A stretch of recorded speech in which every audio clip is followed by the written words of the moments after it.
오늘 이렇게 예배위원회 헌신 예배로 하나님 앞에 영광 돌릴 수 있게 됨을 진실로 감사를 드립니다.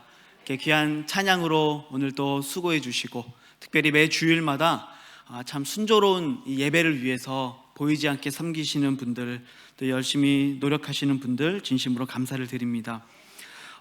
이 예배라고 하는 것은 우리가 신앙생활을 함에 있어서 사실 가장 중요한 것 중에 하나다, 이렇게 말할 수 있을 것 같아요. 성경을 읽는다든가 기도를 한다든가 교제를 한다든가 정말 중요한 것들이 너무 많이 있죠. 근데 정말 그 중에 한 가지만 꼽아봐라 한다면 아마 우리 그리스도인들은 대부분 예배를 선택할 것 같습니다. 그래서 우리 그리스도인들이 예배의 성공자가 되는 것이 참 중요하죠. 예배의 성공자가 되지 못하면 우리는 결코 성공적인 그리스도인으로 살아갈 수 없기 때문에 그렇습니다. 예배가 병들면 우리의 영혼이 병들게 되죠. 그래서 크리스천들은 예배에 사활을 걸어야 하는 것입니다. 저는 아무리 혼자서 성경을 많이 읽고 또 기도를 많이 해도 예배를 실패하는 사람 치고 신앙생활의 기쁨을 누리는 사람, 또는 건강한 신앙생활을 하는 사람을 저는 본 적이 없습니다. 그만큼 이 예배라고 하는 것은 우리 신앙생활에 있어서 가장 기본적인 것, 그리고 가장 중요한 것, 그리고 이 예배를 통해서 우리는 하나님의 은혜를 얻고, 이 예배를 통해서 하나님을 향한 우리의 영적 상태를 보게 된다는 것입니다. 실제로 예배를 드리는 자들의 태도를 보게 되어지면 우리가 다 알 수는 없겠지만 그래도 그 영혼의 영적 상태가 어떤지를 우리가 대충 좀 이해할 수가 있어요. 우리가 때로 정말 피곤하고 몸이 아파서 컨디션이 좋지 않아서 어쩌다가 한번 우리가 예배 시간에 졸 수 있어요. 그렇죠? 그런데 이 예배 시간에 조는 게 자꾸 이제 매 주일마다 습관적으로 졸게 되어지면요, 그건 더 이상 육체적인 문제가 아니에요. 어떤 문제예요? 영적인 문제인 거예요. 그거는. 저도 그런 적이 있었습니다. 청년 시절에 왜 그렇게 목사님 설교 시간만 되면 그렇게 잠이 왔는지 모르겠어요. 근데 또 참 재밌는 건 기가 막히게 이 마지막 막 축도하고 주기도문을 할 때는 또 딱 일어나요. 그렇죠? 그래서 우리 이 예배의 태도를 통해 우리의 영적인 상태를 좀 알 수 있다는 것이죠.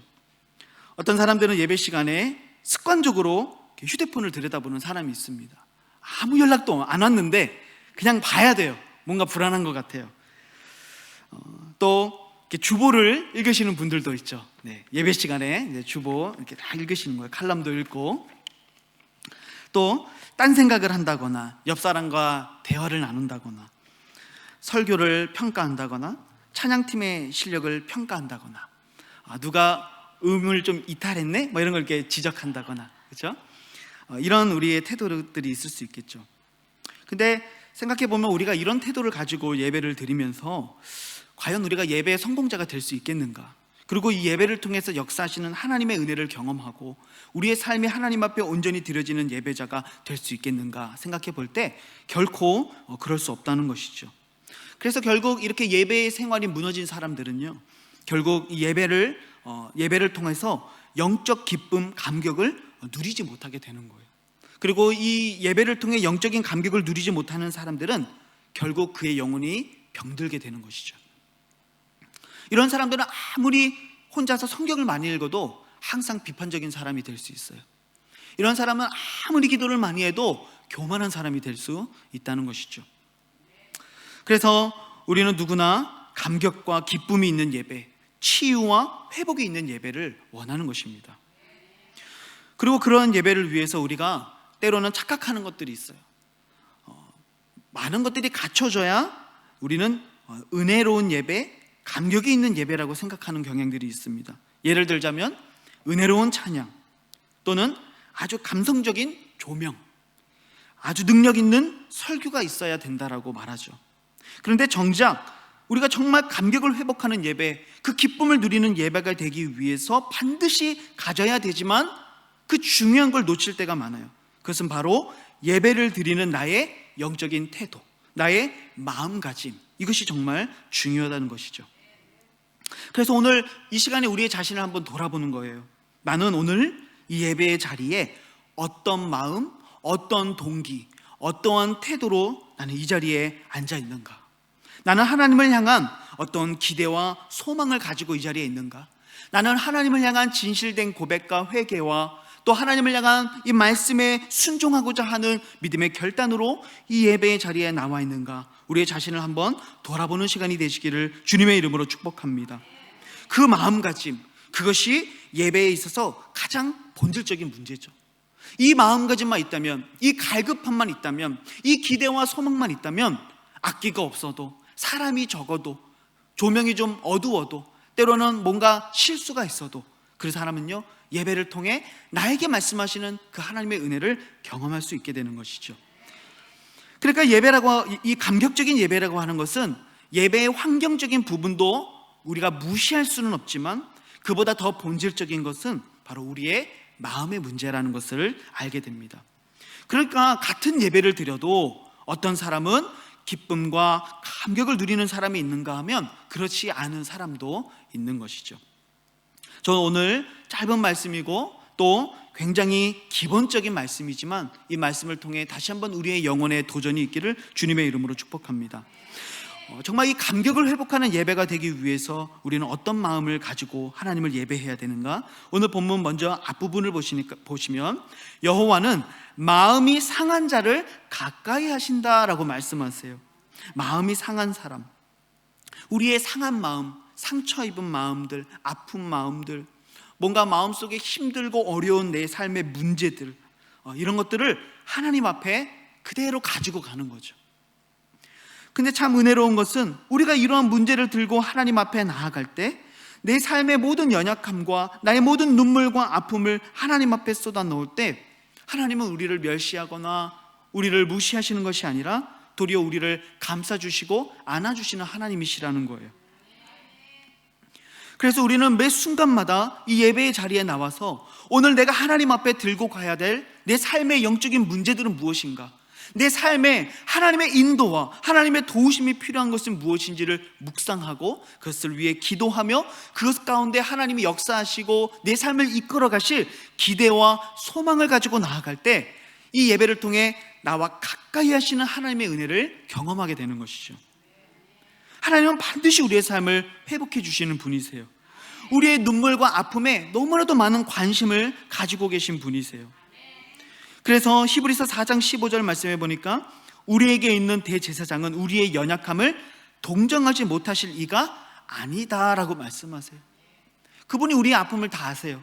그리고 그분은 얼마든지 우리의 어떤 더러운 문제라도, 어떤 연약함이라도, 어떤 눈물과 어떤 골마져 있는 삶의 문제를 할지라도 그것을 끌어안고 함께 울고 우리를 감싸주실 준비가 되어 있으신 대제사장이라는 사실이죠. 그래서 우리는요, 모든 문제를 가지고 하나님 앞에 나아가는 거예요. 간음을 하다 잡힌 여인이 있었어요. 근데 그 여인조차도 주님은 정죄하지 않으셨죠.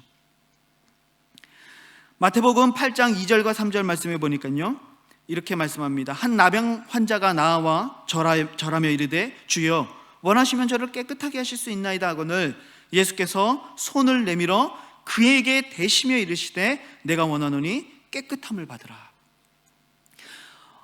예수님이 이 나병 환자를 고치시는데 어떻게 하셨어요? 손을 내미시고 그 몸에 손을 대셨어요. 이게 뭘 의미합니까? 나병 환자는 부정한 사람이에요, 율법에 의하면. 그래서 만지면 안 됩니다. 특별히 나병 환자들은 항상 격리되어서 살았어요. 근데 예수님은 그러한 율법 이런 것 상관없이 그 사랑으로 그의 몸에 손을 대셨다는 것이죠. 왜요? 그를 하나님은 고쳐주시고 그를 긍휼히 여겨주시기를 원하셨기 때문에 그렇습니다. 주님은 또한 말씀하셨어요. 마태복음 11장 28절에 보니까 수고하고 무거운 짐진 자들아 다 내게로 와라. 내가 너희를 쉬게 하리라. 주님은 우리가 그 모든 문제들, 모든 짐들을 가지고 오기를 원하시는 거예요. 나의 있는 모습 그대로, 내가 가지고 있는 삶의 문제들을 그대로 하나님 앞에 가지고 나아오기를 주님은 원하시는 거예요. 예수님께서 누가복음 기록에 의하면 회당에서 처음으로 설교하셨던 본문이 바로 이사야 61장의 본문입니다. 이것을 통해 예수께서 이 땅에 어떤 사역을 위해 오셨는지를 분명하게 말씀해 주고 있어요. 누가복음 4장 18절에 주의 성령이 내게 임하셨으니 이는 가난한 자에게 복음을 전하게 하시려고 내게 기름을 부으시고 나를 보내사 포로된 자에게 자유를, 눈먼 자에게 다시 보게 함을 전파하여 눌린 자를 자유롭게 하고 주의 은혜의 해를 전파하게 하려 하십니다. 그러니까 주님은 잘나고 멋진 사람들 부르러 오신 게 아니라 가난한 사람들, 눈먼 사람들, 억눌린 사람들, 바로 이런 사람들을 하나님 부르셔서 그들을 위로해 주시고 그들의 눈물을 닦아주실 그 위로의 사역을 위해 이 땅에 오셨다는 것이죠. 그래서 우리는 예배의 시간에 어떤 문제라도 하나님 앞에 들고 나가는 거예요. 우리의 자식의 문제, 우리 배우자의 문제, 내 건강의 문제, 어떤 관계의 문제, 내 미래와 비전의 문제들, 삶의 어떠한 문제든지 간에 그것을 하나님 앞에 가지고 나가서 하나님, 오늘도 이 문제 가운데 내가 하나님을 예배합니다. 그러나 예배 가운데 주님 말씀해 주시고 역사해 주셔서 이 문제를 딛고 일어설 수 있는 믿음을 내게 더해 주십시오라고 우리가 하나님 앞에 기도할 때 하나님 우리의 마음을 위로해 주실 거예요. 예수님은 그래서 이 공생의 기간 동안에 어떤 사람들과 주로 함께 하셨어요? 죄인들, 병자들, 소외된 사람들, 주님은 이런 사람들을 늘 만나 주셨어요. 그들이 자기에게 나오는 것들을 주님은 외면하지 않으셨어요. 막지 않으셨어요. 주님은 언제나 그들이 예수 그리스도께 나아오기를 원하셨죠. 언제나 그 지치고 상한 마음을 가지고 왔던 병자들, 세리야와 같은 죄인들, 너무나도 배가 고파 굶주렸던 자들, 심지어 사랑하는 가족을 잃어서 슬퍼하고 있는 자들조차도 하나님 앞에 인생의 문제를 들고 나가기만 하면 하나님은 치유해 주시고 함께해 주시고 먹여주시고 살려주시는 바로 위로와 회복과 치유의 역사를 그들에게 베푸셨다는 것이죠. 여러분, 이 놀라운 은혜를 믿으시기를 축복합니다. 오늘 우리가 읽은 이 시편의 표제어는 다윗이 아비멜렉 앞에서 미친 채 하다가 쫓겨나서 지은 시라고 되어 있어요. 어떤 상황인지 아시겠죠? 이 다윗이 사울을 피해 이리저리 도망쳐 다니고 망명하며 블레셋 땅에 있을 때에 그때 이 아비멜렉 앞에서 사람들이 자기를 알아보자 어떻게 합니까? 이 대문짝에 그적거리며 수염에 침을 흘리며 미친 채를 하죠. 여러분, 이때의 다윗의 비참함, 이때의 다윗의 상한 마음을 한번 생각해 보세요. 나름 하나님 앞에 지금 기름 부음 받은 자예요. 하나님이 왕으로 세워주시겠다고 하는 약속을 받은 자예요. 그런데 이 이방인 왕 앞에서 침을 흘리며 대문짝에 그적거리며 그런 비참한 모습을 보이고 있는 자신을 볼 때에 참 많은 자괴감, 정말 그 애통함, 비참함이 그의 마음속에 있었겠죠. 다윗은 그런 비참함 속에서, 그런 아픔 속에서 하나님 원망하고 포기하고 좌절하고 했던 게 아니라 도리어 그 문제를 가지고 하나님 앞에 나가는 거예요.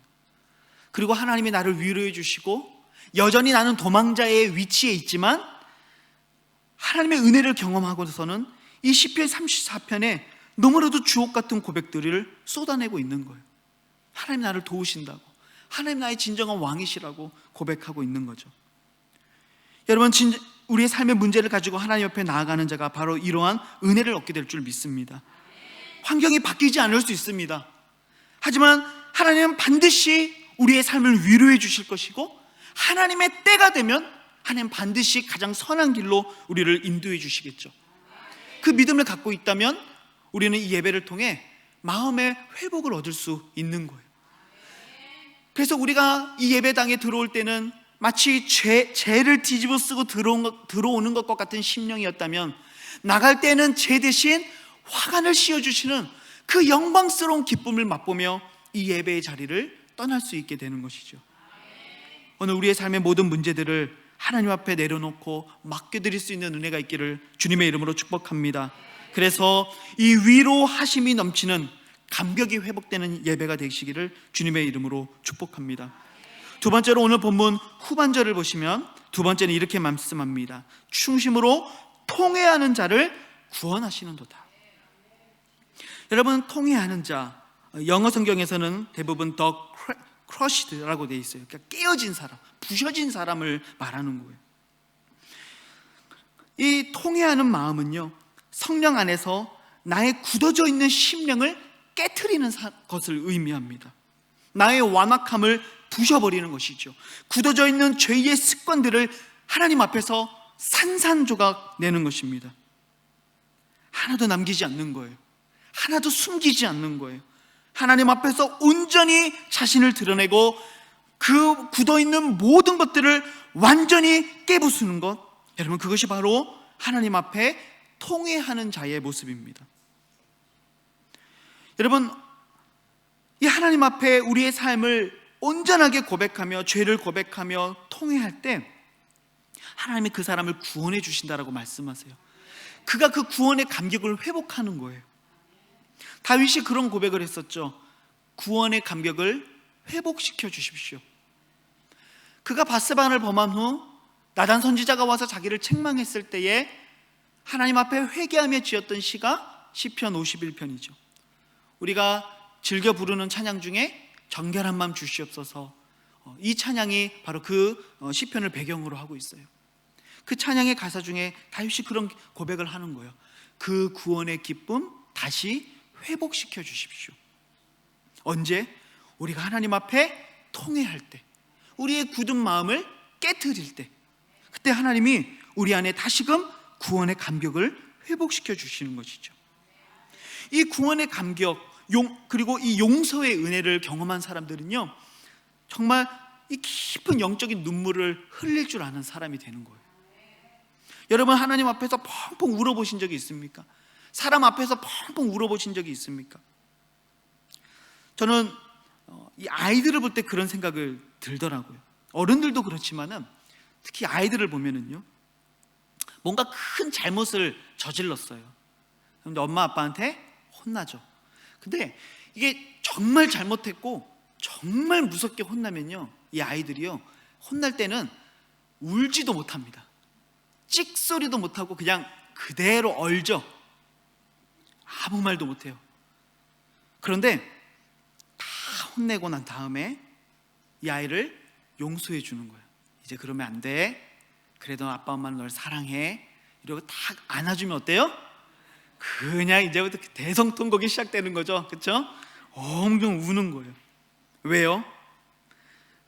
그 하나님 앞에서 그 혼나는 동안 그 마음속에 들었던 어떤 참 뉘우침, 두려움, 여러 가지 참 서러움이나 어떤 복합적인 감정들, 이게 그 용서의 그 선언을 받는 그 순간에 그냥 터져버리는 거죠. 여러분, 그런 거 경험해 보신 적 있으시죠?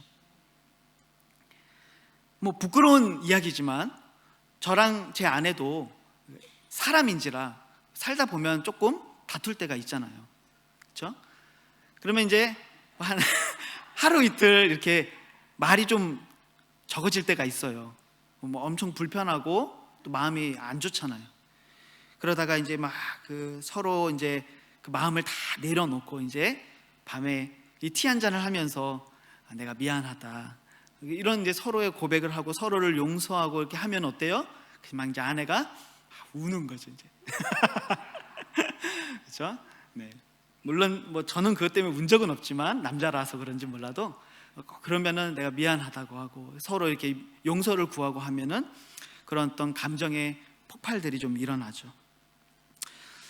저는 하나님 앞에서 우리가 이러한 눈물을 좀 흘릴 수 있었으면 좋겠어요.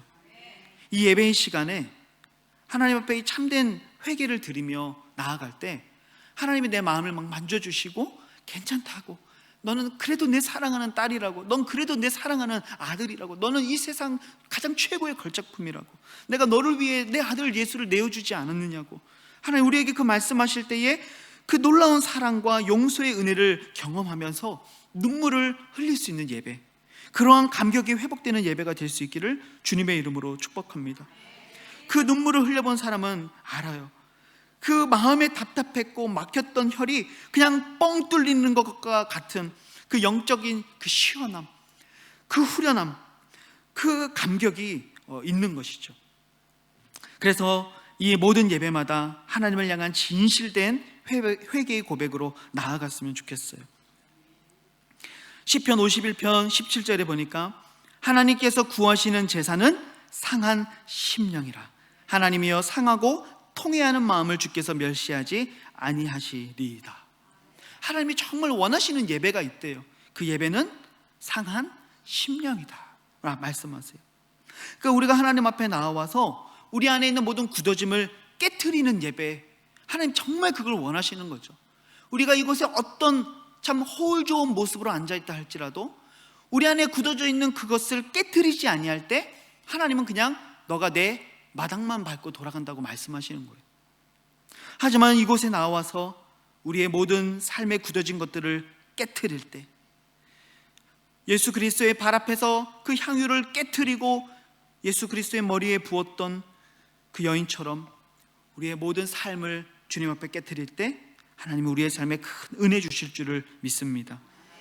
마태복음 3장 2절에 보니까 세례 요한이 광야에서 이런 외침을 했습니다. 회개하라, 천국이 가까이 왔느니라. 회개하라고 합니다. 근데 왜 회개해야 된대요? 천국이 가까이 왔기 때문에. 이 말은 즉슨 회개하는 자만이 이제 곧 임하게 될 천국을 소유하게 될 것이다. 회개하는 자만이 그 천국을 누리게 될 것이다 말씀하고 있는 거죠.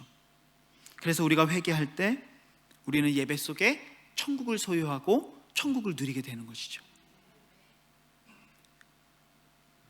예배 가운데 천국을 누릴 수 있는 것은 어떤 분위기도 아니고 어떤 외부적인 요인이 아니라는 것을 우리가 꼭 기억했으면 좋겠어요. 정말 이 예배를 통해 우리가 천국을 누릴 수 있는 유일한 방법은 하나님 앞에 통회하는 심령을 가지고 우리의 마음을 깨트리는 진실된 회개로 하나님을 예배할 때 여러분 이 천국을 경험하게 될 줄을 믿습니다. 말씀을 마무리합니다.